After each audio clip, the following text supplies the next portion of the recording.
សូមកាត់មានដល់ជាតិយើងគ្រប់គ្នាសូមឈ្នះឧបសគ្គគ្រប់គ្រាសូមកាត់ទ្រព្យជាមានបុណ្យសង្យង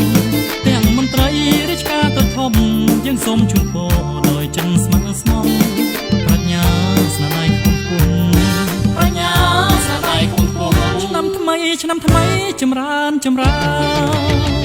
យើងសូមជូនពរសុខសួស្តី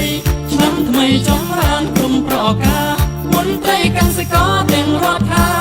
ភិបាល5ប្រការចម្រើន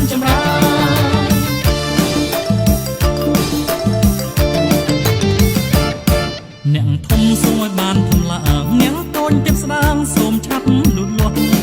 ឆ្នាំថ្មីគ្រប់អវ័យទាំងអស់ទាំងស្រីទាំងប្រុសក្រុងស្រែចំការបើចាំសូមអាយុវែងបើក្មេងសូមឲ្យអ្នកមានប្រាជ្ញាចេះចាំទាំងលេខអក្សរាឆ្នាំថ្មីចម្រើនយើងសូមជូនពរសុខសួស្តី